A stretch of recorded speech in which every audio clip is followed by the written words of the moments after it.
All right. And here we are. Oh my gosh, with the incredible, the talented Giga Shane. Thank you so much for being here. Thanks for having me, JT. Hi, everybody. Oh my gosh. Look, this is an opportunity for me. I haven't gotten to see you in a while. I mean, we did used to hang out pretty frequently. So this is cool that we have this chance. I love you. I think you're great. But for those who don't know you, can you tell people how we met and a little bit about yourself? Yeah, de definitely. Oh, wait, hold on. I have to mute the YouTube because I'm getting the double feedback here. Yeah, dude, come on. Okay, here we go. Back to reality. JT and I met initially at a taping of a popular television episodic program called The Tonight Show. That's right. Um, That was the Jimmy Fallon show, right? That's right, Tonight Show with Jimmy Fallon. Oh my We were gosh. both working there in the camera department together. I had initially started working freelance there in the early 2010s. Before it was the Tonight Show, it was the Late Show with Jimmy Fallon Right. when he initially was given a talk show host seat. He was not yet in the Tonight Show. That was like a year or two later. I forget the exact genesis of that development, but I started shooting with that show at that point. And then I met you several years later down the line. I forget exactly what year, but it had to have been like 2016. Dude, it was the Empire parody. Oh, nice. Do you remember? Oh my god, that was so fun. I do. It was really fun. It was great. And you were the DP of that project, right? I've DP'd several episodes through time for them, but Oh usually my for gosh. the most part, I was like a camera op. So I filled multiple roles at different Sure. times. Now, as a person who was like a camera op for them maybe once or twice, the dream was always to be the DP of one of these side sketches. So I remember when I met you, I was like, who is this god in front of me who's DPing the Fallon show? Man, that is very funny and interesting, interesting perspective because I definitely, you don't see yourself that way, but I appreciate it, JT. No, I truly, and it was a gorgeous episode. I have friends who I've told them, oh, I worked on the Fallon show, and they're like, oh, doing what? I'm like, oh, well, we did the Empire parody, and they're like, you worked on that? Like, there's always that type of response, and Yeah. it's like, oh yeah, and I know the DP and stuff. Was one of those ones where we shot in the Rainbow Room, like up on the whatever floor of the Rockefeller Center? Do you remember You that shoot? did. Okay. You shot up there. I was not in a position to come up there with you, but yeah. Okay.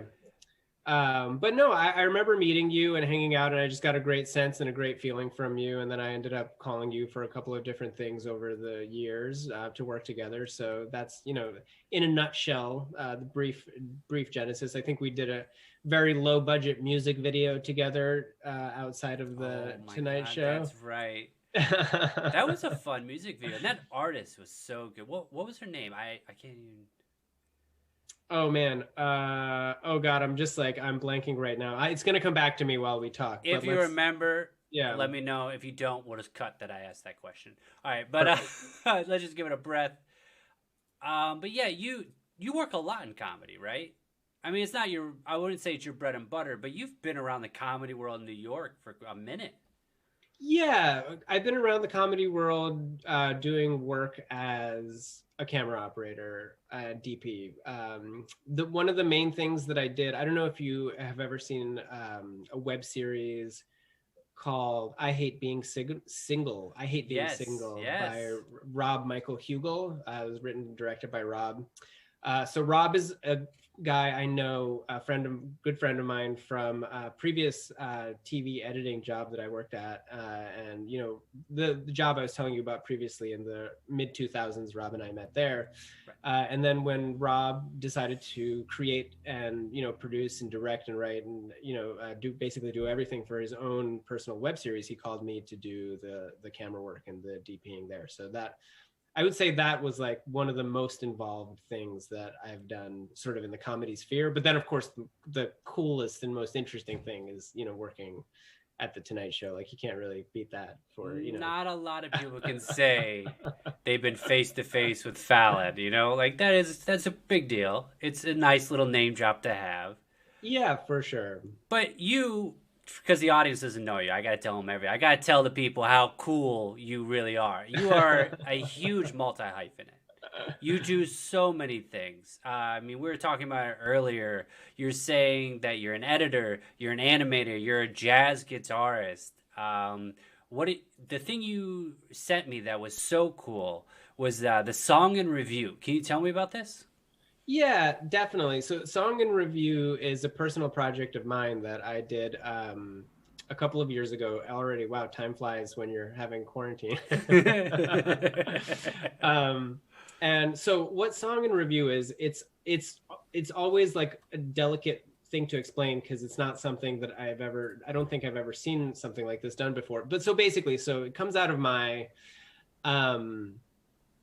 interest in creating like a performance video, but also out of my boredom with many of the performance videos that I've seen online. I kind of am part of two worlds. I'm part of like this video world, and then I'm part of this music world. And like, although those two worlds kind of like intersect, like frequently, never the twain shall meet in terms of like what is important aesthetically to the people from both subset of worlds. So the music people are just really interested in the music of it, and the video people are really interested in like this whole visual aesthetics, visual storytelling. And I kind of fall somewhere like right in the middle. So basically around this time, maybe like 2017, I was seeing a lot of people playing, uploading clips of themselves playing music. And for me, as in my video brain, I was like, well, this is boring. It's just one angle. With like I love how brutally honest that is. I'm sorry. It's like, oh, this is boring. Like, it's so good. Right. Even if it's interesting from a musical perspective, like there's something lost when you're sitting at your computer or your phone, like just watching like a single non-cutting angle of somebody play an instrument, even if it's like virtuosic, from if you're a video creator, that could be not very interesting potentially, right? Which is a shame because a lot of music slips under the radar due to that online at least. Anyways, so I would always make these clips of myself performing and then judge them to be boring and never do anything with them, and then leave them in the endless computer archive of all the things we create and never do anything with. And then another passion and interest of mine is sort of like motion graphics and design, sort of like these vintage magazine layouts are things that I find really interesting. I like really sort of like motion graphics that are not too like 3D CGI, but more almost kind of like 2D collage is stuff that interests me. Absolutely. Stuff that's like laid out in an interesting way with like simple motions, things that look organic. So I decided right around that time, Instagram stories were coming out as well. So this is what I decided to do. I recorded one performance of myself playing a solo jazz guitar piece. So say this piece. I saw this. You caught me with this. This piece was 8 minutes long, right? And watching a solo jazz guitar piece for 8 minutes might not be very interesting. But so what I decided to do was take advantage of this Instagram stories format. And what I did was I decided just to make one 14-second, because 14 seconds is the length. Well, 15 seconds is the length of an Instagram story, but if you want to get right under the radar, you can stick to 14. So I decided to make one 14-second segment of a story every day out of this 8-minute video. And I laid it out in my editing timeline, and I would just like take a 14-second chunk, and then the next day I would just go on to the very next 14 seconds. And that way, like day by day by day, I split up this entire 8-minute video into 14-second segments. And then like what was I going to do with those stories to make them interesting? Like basically like literally whatever I could think of. At the time, it was just like, make it not boring. Like, split it into 2 screens, split it into 3 screens, put some text into it. What's the text? I don't know, something that's inspiring, something that's funny, something that is going to make people more interested to watch this for 14 seconds than if it was just a single solitary shot of a person playing guitar. And from that point, so that was that's the original idea for the format. And then from that point, it just kind of started to build steam. Anytime you do anything, the concept of momentum, like you start slow and you build up. And so for this, it was cool because like that's not how I intended it. It just sort of happened organically, to overuse that term again. But once I finished out the 8 minutes of the song, I wanted to make it like an entire month out of that, and it didn't last. Right, I got through the 8 minutes before the month was over. So then what I did was I started reusing segments that I created of it, almost in like a remix fashion. So I started doing really wacky stuff, like going out of the actual song format itself and like distorting the audio, distorting the video, just to keep things interesting and make like interesting visual and audio 14 seconds of content every day. And then once I finished with those 30 days and with that one song, then I did it 2 more times again. So I did 3 songs total, and I decided I was going to do, like I set a goal for myself, which was to make sure I do like 100 days in a row, uninterrupted. So I did 100 days in a row. And by the time I got to the second song, I kind of saw the potential of it. Like the first song I filmed in my apartment, I was in like jeans and a t-shirt. I think I was wearing flip-flops. It was like there was not much put into the production, let's say. But it still managed to be interesting, using supplemental footage, using typography, using animation. And then the second one, I was able to film in kind of like a more proper studio with a white cyc backdrop. And I put on a tuxedo. So there were a lot more options to do from a visual perspective. Anybody here, who works in visual effects knows that when you have a white background, you can get rid of that white background. It's not quite as malleable as a green screen, but it's pretty flexible in terms of creative options once you get into a program like After Effects, which is the program that I use to build all of these videos. And sorry if I've been talking for like... I know, I'm trying to process just the amount of genius that's going on in your head, because this is what I'm talking about, folks. This man is a complete multi-hyphenate. So what I want to know, listening to all of this, is what do you tell people you do? Because you just described playing guitar, film work, directing, editing, graphic design, motion graphic design, like production design. Like there's so much going on in that noodle of yours. Some people call it genius. Some people call it OCD. I think we can split the difference. Okay. Right. So you're OCD.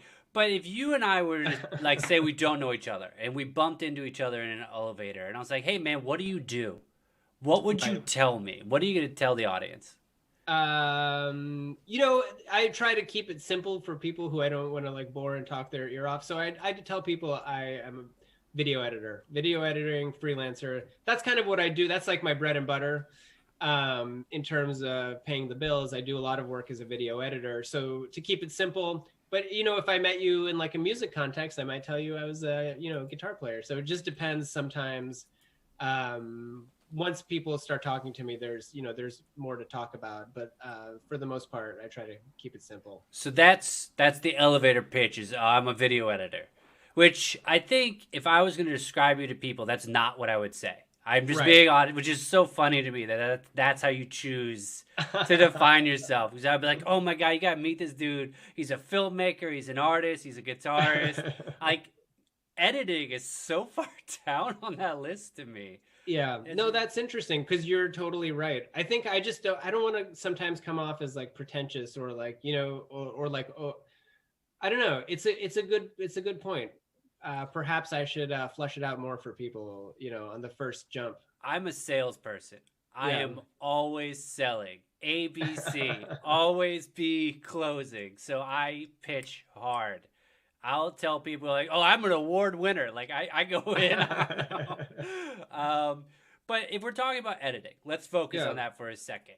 What would you say is one like your biggest projects or like editing projects you're most proud of that you've done recently?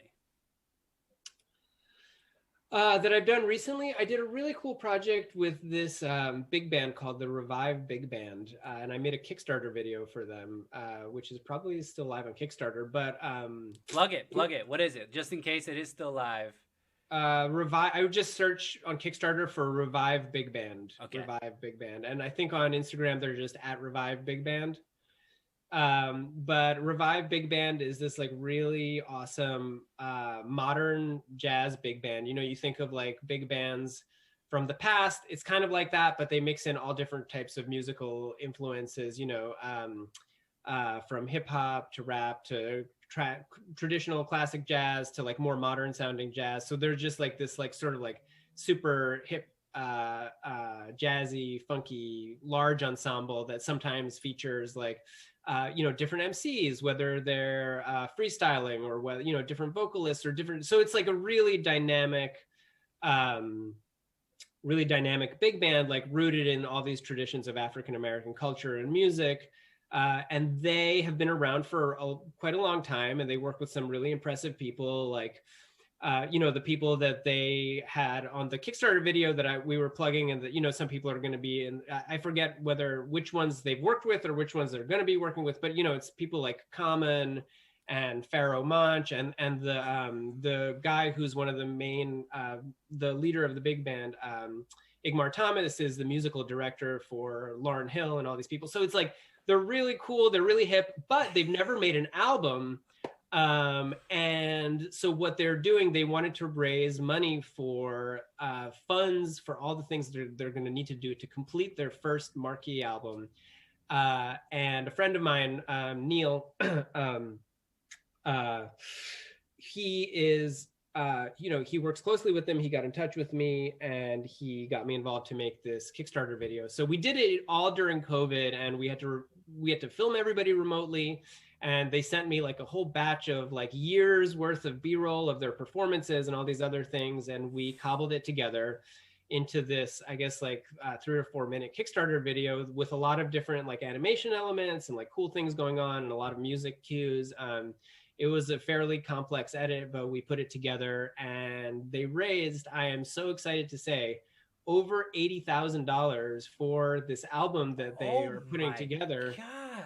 Within the span of like a month or just underneath a month. And when they first started, I was like, wow, this is really ambitious. Like I was worried it wasn't going to make it. And as I watched the number grow and grow, they did a lot of things, you know, like live streams on YouTube, on Instagram every night, like with different guests and constantly plugging it. And I just feel so proud to have worked on that project, you know, to help them. And I've made a few successful Kickstarter videos over my years doing video projects. This is by far and large like the largest sum of money I've seen a band raise on Kickstarter, like ridiculous. So I have that was pretty cool. Never seen that much money raised by something I was connected to for Kickstarter. I'll clarify, for like a crowdfunding. That's unbelievable. So you must be so proud of yourself, because that is a lot on what you did. Like, I'm gonna have to check out this video and just say it again for everybody, just so they know. The band's name is the Revive Big Band. Oh my god, I'm gonna have to look them up. That is incredible. So in the future though, and I wanted to know like what you were working on next, but you're working on something really exciting right now. It is a private film festival. Yeah, a private film What festival. is this? Tell me about what this is. Well, you know, in advertising and plugging things that people can watch, this probably isn't the best, but it's an interesting story. It's actually not. It's not any private film festival. It's my own personal private film festival. And so it's for my daughter, Mila. She's turning 10 years old. And congratulations. Do you say congratulations still? Sure. All right. All right. I mean, you're a father, not to cut you off, but you're a father of 2, correct? Yeah. Oh my gosh. That's amazing. Thank you. You're such a cool person. You're also a father. So you're still an artist and being a dad. This is for great. Anyone interested in being a dad of 2, it's a lot of work. So make sure make sure you've got your weekends carved out for yourself. And so Mila's turning 10, and we've done a lot of videos together over the years. That's like one of the main things that we do from time to time to connect and spend time together. And so I thought, you know, since her last birthday was also ruined by the quarantine lockdown, and this one coming up next week, March 24th, her birthday, she's going to be 10. We were hoping, you know, months ago that things might have cleared up, but things are still a little bit dicey out there. Be safe, everybody. Wear a mask. But, so how I was thinking, how can we do something fun and cool for Mila that is going to be, remote? Everybody can still participate. And I thought, well, here's a great idea. Why don't we take all these videos that we've made over the years and do, it's quote unquote a film festival. That's not, I guess a real film festival would feature multiple artists and, be available to the public. But we're calling it a film festival because there's a lot of movies from over the years that basically I've created with Mila's help. So it's really more of like our private film repertoire together. So we've made a list of friends and family, who she wants to include and invite. And I'm going to send out, hopefully tonight or tomorrow, I'm going to send out a little trailer and a little invite. And then starting on Sunday, we're going to send out an email every night to this select group of individuals. And the email is going to feature a little write-up about what they're going to see. And it's going to feature a link to view the content. And, I'm hoping to get like every day I want to get from Mila, like a quote from her, like to, and Mila says about like such and such content, what it's going to be. And then the very last night, what we're going to plan to do is have everybody on the list invited to a Zoom call. So the last video, which will be on Saturday night of next week, I'll play live over Zoom, and then people can chime in and comment and ask questions, and so sort of have like a finale. But all the nights previous, I think we're just gonna keep it casual and send out links and sort of like watch as you will. I'm sorry, folks. Just let me wipe my tears away. Like, so as a new father, I find this so inspirational. This is such a cool thing you're doing for your daughter. Do you find yourself marrying your filmmaking world with your child a lot, or is this because you said you've made many movies together? Well, yeah, I would say there's definitely enough projects that we can feature one a night for a week. So at least 7. That's so cool. There's one video I can talk about, which actually is online. We can tell people to go check it out. Yeah, please. Which actually did premiere at the Lower East Side Film Festival. What? In 2014. For those of you who don't know, that's actually kind of an honor to say. So your home video premiered at the Lower East Side Film Festival. Go on. All right, so here it is. It's actually it's cooler than just a home video.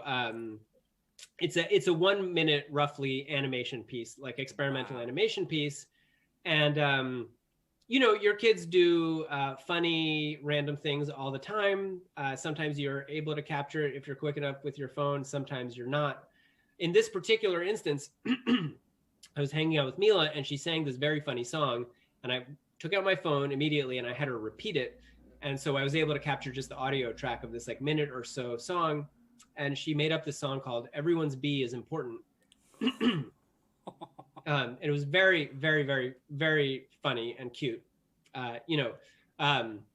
People, it's like a faux pas amongst parents. Like you don't want to like say too much how cute your own kid is, because then other parents will be like, who is this jerk? Sure. But she was cute. If I'm gonna take a lesson from your book, JT, and promote myself, it was very cute.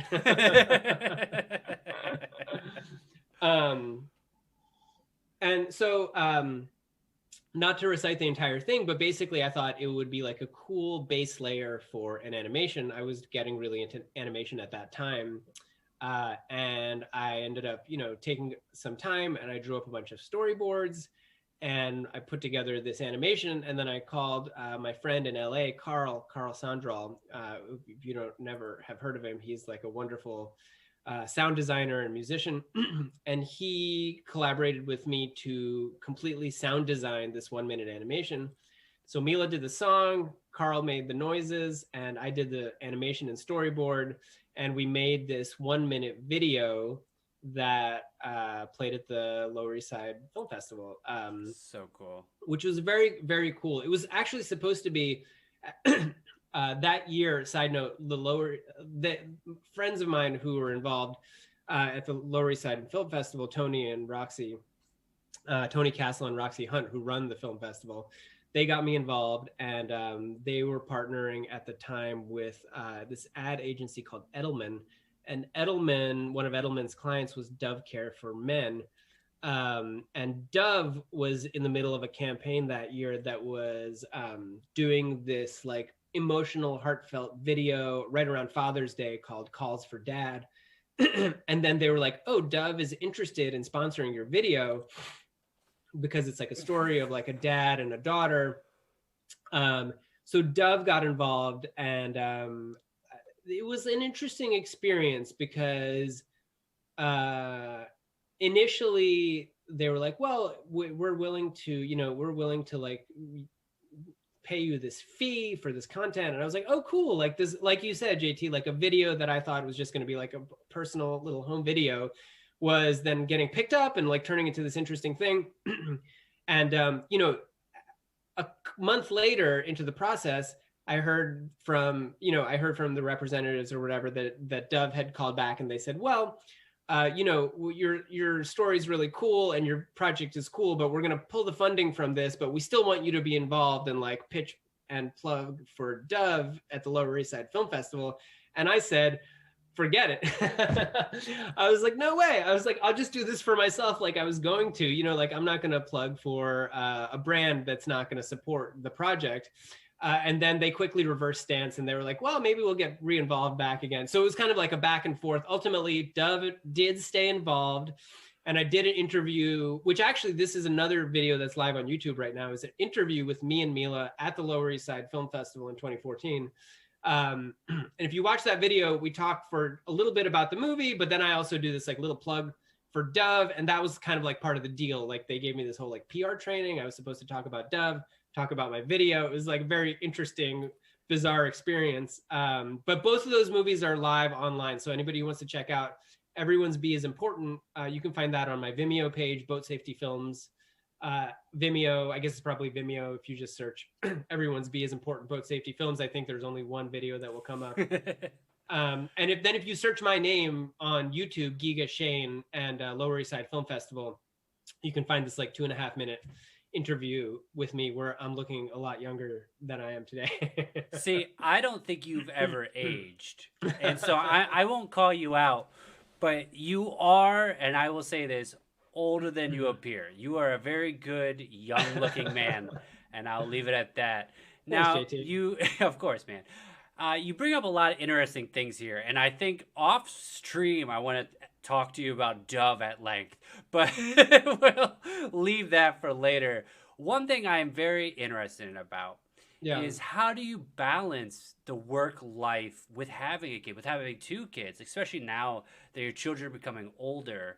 Because I think with a lot of people in our industry, and a lot of our audience might be interested as well, is that the artist and the filmmaker, they are not usually shown having children, or, it's sort of like hidden that they have children.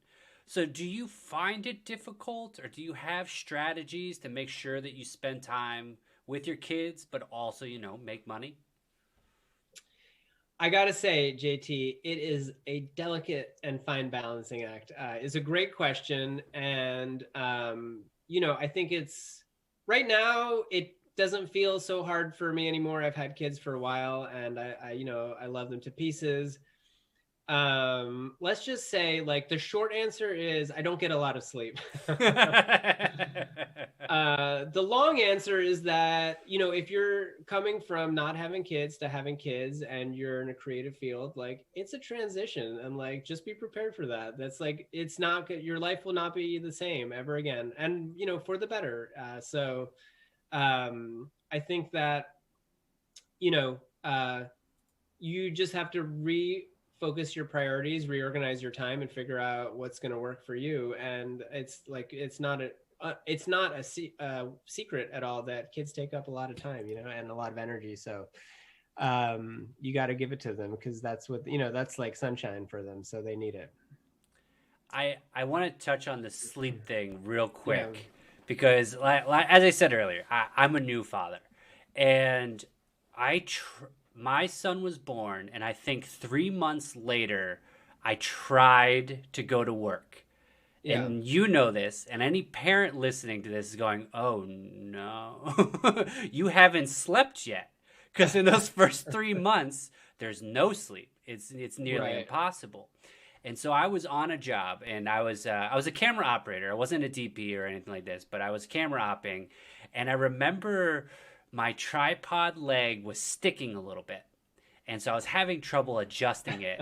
And the director called out to me about what was going on, and I was like, "I'm fixing it," and I like completely snapped at their director. And it was after that moment where I was like, I don't know if I'm able to be working right now because I Right. need to get back to sleep. Now, I tell you this story because I want to ask you a more serious question. Yeah.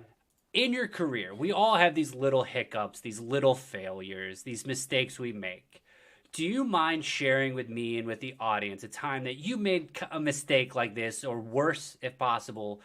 And better off, how do you recover from that? How do you return to work after making a mistake or having a failure stronger, more energized? Yeah, no, that's a good question. Um, I think that, to answer your question, I think that the parenting thing really is like in deep conflict, especially if you're also like just a complete freelancer, like I know that you and I are or have been over many years. I do remember one day at the Tonight Show in particular, where so the main one of the main challenges as a freelancer is, as you know, it's like you when you've got a job, you go to work. That's it. Like there's no Mm-hmm. questions, there's no ifs, ands, or buts. There's no I don't feel like it. Like if you're booked, you show up. What happens if you don't show up? Two things: you don't get paid, and you don't get called back to that Yeah, job. 100%. You are never sick if you're a freelancer. So that is, you can't, you just can't, that's the threshold that you no going beyond that. So one time at the Tonight Show, I do remember I was just sick as a dog. Like I was totally ill, and like I laced up my boots and I got on my jacket, and I went to work, because that's what you do. So I don't know that I had like a failure in terms of interacting with other people that day. Although I do remember specifically like during one downtime where like we were just waiting for things to get ready for the camera team, that I was just sitting on this I was sitting on the seat at the studio, and I totally fell asleep. Like I don't know, like when you're sick Yeah. sometimes and you are just like you just get very tired when you're sick. And thank God, this was long before COVID, so nobody was terrified of me. People were just like, I wonder what's wrong with Giga. He seems a little out of it today. But I was like, nursing a bottle of Tylenol and just trying to keep it together. So I think how do you recover from it? You just, as they say, pick yourself up, dust yourself off, and start all over again, or keep going. If in a situation like that where you've long-term relationship people and you haven't done anything terribly beyond the scope of damaging, people will understand if if you keep it real and you tell them what's going on and communicate. uh, I started saying stuff in scheduling conversations after I became a dad that initially was like awkward for me to say, because it's not the type of language I'd ever used Like before. what? What were you saying? Well, people would call me to schedule and I would write back, and like, frequently scheduling for freelancers can be very like loosey goosey until the last minute. And so I would have to sort of like be a little bit pushy and say, hey, like, can you just like, I need to know this as soon as possible because I need to be able to book childcare because, Yeah. so I just started trying to communicate to people my real life concerns, so that not in order to, be pushy or to say that like my needs were more important. It's more just to say like, if you would like to book me personally for this job, like I need to like take care of X, Y, and Z, and therefore like I need to know like yesterday like what time you need me for, because frequently people will call and these details just fall through the cracks until the last minute. When you got kids, like you can't wait till the last minute. You have to organize things in advance. I started saying to people, I am no longer accepting same day or next day solicitations. I can't do it. I just Right. can't. You cannot call me midnight the night before, being like, "Hey, can you come in tomorrow morning?" And it's like, and you know the rule of freelancing is you never say no. But I had to be like, I am unable. This is difficult for me. I have children Right. now. And that was a transition. That was a change for me because, as freelancers, it used to be like, yeah, I mean, I'm out drinking right now, but yeah, sure, let's party tomorrow. Right. But I think there is a maturity, obviously, that comes with being a parent. And, not to embarrass you, but I've always looked to you sort of as a mentor when it comes to parenting and freelancing because I respect the way you do it. And I Man, think thanks, JT. I do, man. And I love how you are able to still maintain your family life and do the creative thing at the same time. Speaking of creativity, not only are you a filmmaker, not only are you an editor, not only are you an animator, but you're also a jazz guitarist. Is that right? That's correct. That's correct. Please, I know we took a long car ride one time and you were telling me about it, but you've been a jazz guitarist pretty much from birth, right? You came out with a guitar. I had a pack of strings at that point, but we got our guitar shortly thereafter.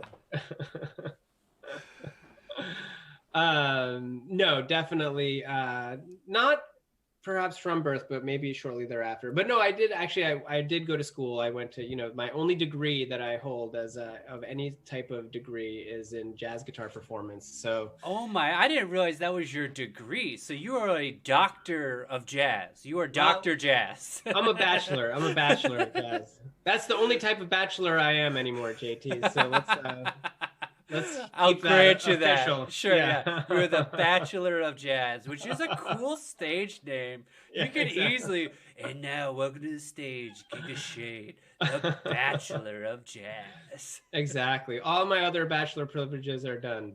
Jazz, we retain it. But yeah, playing guitar, playing jazz in specific being my focus of interest. I'm also interested in I love listening to all different types of music, but I like to play jazz a lot. I like playing kind of like folk finger picking blues styles guitar as well. But yeah, what is your question? Oh my gosh. So like the biggest thing when we do jazz, when you do music at all, is who are your influences, especially in this world? Like if I were to sneak into your apartment and look at your record player, I'm assuming you have multiple. Who is playing right now? I need to actually thank you you've outed me terribly. I am a terrible musician when it comes to that. I used to have a record player, and now I just have several Sonoses throughout the house. I feel ashamed and embarrassed. So who's on your Sonos then? I do want to get a record player, but there are dozens of musicians who are big influences for me. To keep it simple, the main few. Sort of from like the golden era of bebop, hard bop, like 50s, 60s, 70s, and beyond. I'm really heavily influenced by guitar players like Wes Montgomery, Grant Green, George Benson, Joe Pass, Pat Martino. Those, that would be like a sort of like a handful of starter pack. If you wanted, if I was going to make you a playlist, I might put some of those people on it. And then like all the other corollary multi-instrumentalists that are not guitar players who follow along with that. But there's like really just too many to name right now. There's just such a wonderful world of music. Firstly, can you make that playlist? Because I would love to share that with our audience, and I think anybody listening to this would love to hear who you listen to. Yeah. Secondly, for those of you listening to the podcast and can't see me, I was just nodding, pretending like I knew who any of those people are, and I feel so bad. Because I'm sure to you these are legends in the industry and in the jazz world, but you didn't name one person who I was like, oh yeah, I've heard that record. Yeah, it's interesting how like there's like different subcategories of like cultural compartmentalization where like like all these years that I spent studying these specific people and styles like might not be that accessible to like a larger, wider audience, even though to the people who I know and myself who are interested in this music, like they're like elevated deity type people. So it's like those names that I mentioned, like in the world of jazz guitar, is like as if though I had said like, oh yeah, to put it into context, that would be like if you were like, oh, you're a filmmaker, who are you into it? And if I was like, oh, just like a few guys you may never have heard of, like, this guy you may never have heard of, Martin Scorsese, and then there's this guy like David Mamet, like just like small, like in the jazz guitar world, those names that I mentioned are like up on that level. Sure. I'm a drummer by trade, and I just started learning guitar and teaching myself. Yeah. I'm still at chord level, just trying to get my fingers right. Totally. But I always remember when people would ask me about drums, they'd be like, "Oh, what do you listen to?" And I'd be like, "Oh, like Buddy Holly," and they're like, "Oh, he's an amazing drummer." And I'm like, "No, the song by Weezer, Buddy Holly." Oh, that's funny. That's how I learned to play drums. Was that track? And I really enjoy Weezer, I have to tell you, like talking about all this, like, different stuff. Like I'm open to all genres. It's just that, Duke Ellington once said famously, there are two types of music in this world: good music and bad music, and that's it. So it just depends on what moves you. Oh my gosh. That's so simple, but it's so real, because bad music when you hear it. And then everything else is pretty good.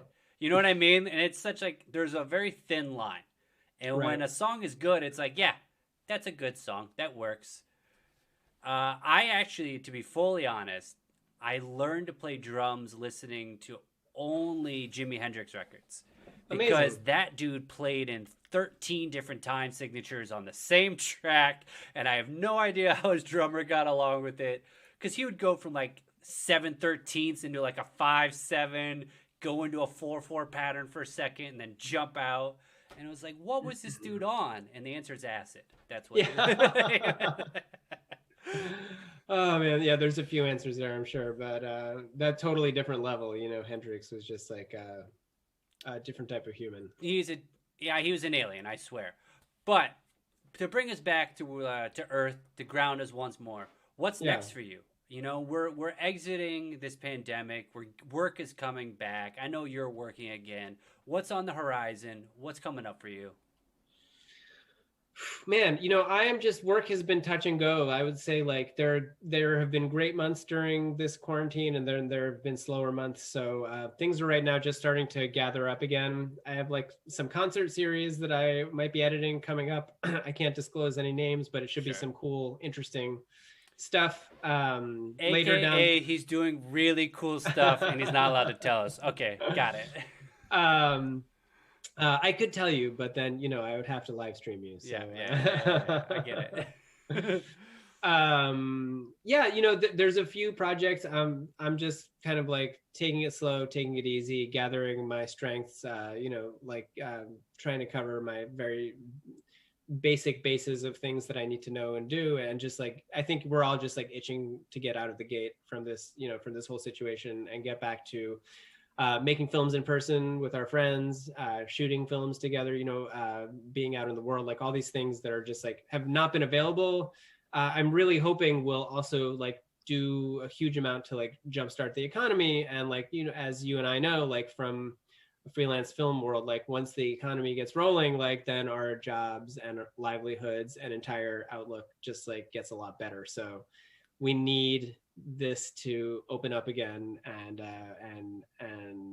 things are going to improve. That's my feeling. So I look at our industry very much like a locomotive, and now it has barely clicked the wheel once forward. There's no momentum yet, but it's waking up. We definitely see it just like that initial click over. But I hear you, man. I am very excited for things to just get going again. Yeah. Where can our listeners connect with you online? Where can they learn more about you? Where can they find you? I'd say the best place to check me out, where I'm most active, would be my Instagram profile. Okay. Anything that's important, I'll probably post there.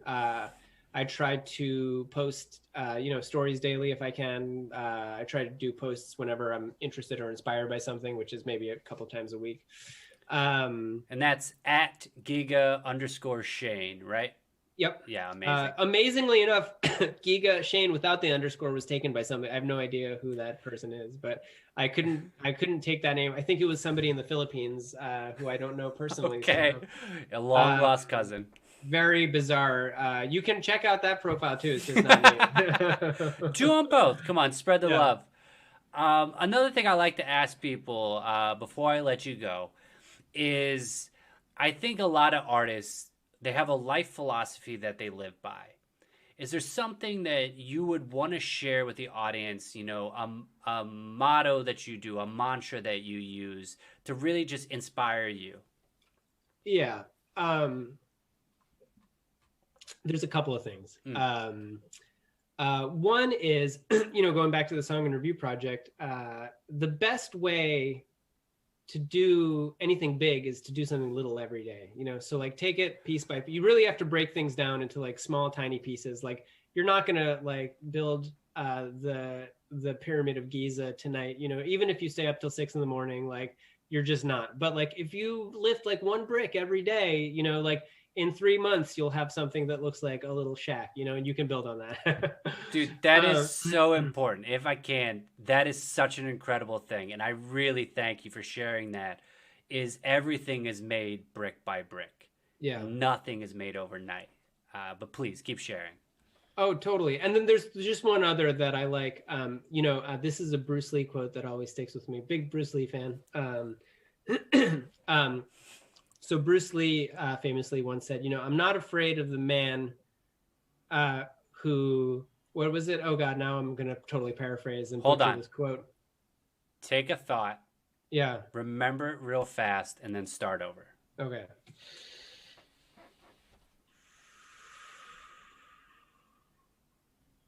Right. I think it's like, I'm not afraid of the man who's practiced 10,000 kicks once. I'm afraid of the man who has practiced one kick 10,000 times. Right. I love the quote. I love Bruce Lee. Yeah. Give it to me one more time, the full sentence. I'll just cut that other part out. Okay. I'm not afraid of the man. Wait, sorry. Yeah. Set it up. Bruce Lee. Set it up. Okay, so one of my favorite quotes is from Bruce Lee. And Bruce Lee famously once said, should I do it again because I coughed? Yeah. Take 3. Where's my water? All I Take have a drink of water and let me cut out. All I have is an empty espresso cup here, so we're in trouble. Beautiful. Excuse me. All right, so Bruce Lee once famously said, I'm not afraid of the man who has practiced one. Oh God, no, now I'm only overthinking it. Bruce Lee once famously said, I'm not afraid of the man who has practiced 10,000 kicks once. I'm afraid of the man who has practiced one kick 10,000 times. What does that mean? That means depth instead of breadth, right? The way you organize your skill set, the way you improve yourself, take one thing, go deep, get into it, really into it. And that will expand your abilities and your skill set and what you're doing in such a more meaningful way than if you were to practice your 10,000 things, but go very shallow with them. I love it. And I'm a huge Bruce Lee fan. I actually studied Jeet Kune Do. I do a lot of Bruce Lee things in my life. He's a brilliant philosopher as well as martial artist, a father himself. But I know the quote well, and I agree with it so much. It really builds upon the same thing as the brick by brick. Is if you do one thing over and over and over, then it's going to be that much better the next time you do it. Whereas if you do a ton of things just a little bit, you're never really going to be great at any of it. My sensei, actually, he used to practice the same kata repeatedly because he said it was never perfect and it could always be better. So I love this idea.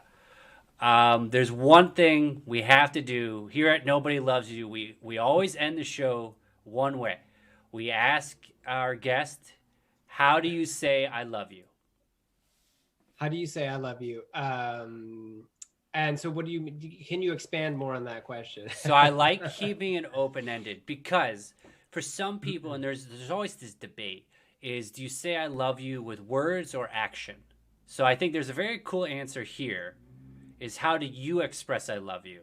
And then right. I also know behind the scenes here, I know that Giga speaks multiple languages. So I also want to hear him say it in his other language.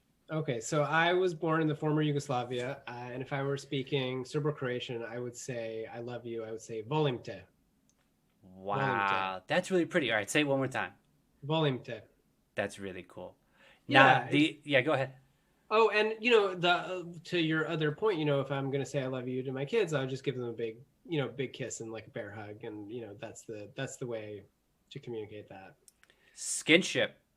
Skinship is a real thing, and I haven't heard that term before. so I heard skinship when I was overseas, and it was explained to me by a group of South Koreans who I noticed that, especially with me, they would like touch my hand a lot. They would put their arm around me a lot. And when I went to India, it was a similar thing. A lot of my friends there would just hold me a lot. They would put their hand on my leg, but it wasn't like sexual. You know what I mean? It was just touching. And I Right. never felt like it was flirtatious as much as it was just sort of this like camaraderie. Interesting. And it was explained to me that physical touch bonds you with the person you're touching. And now I know that in American culture, it's kind of frowned upon.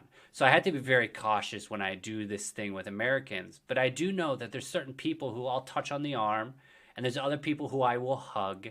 And there's certain people where I'll do like the cheek kiss, which I know is a very European thing. Mm-hmm. But I love skinship, and you just have to be very cautious with it. It's not like misinterpreted. But I think when it's done correctly, it brings you closer to the person that you're sharing this intimacy with. Totally. I mean, we're all human beings. You just have to see where the relationship is at first.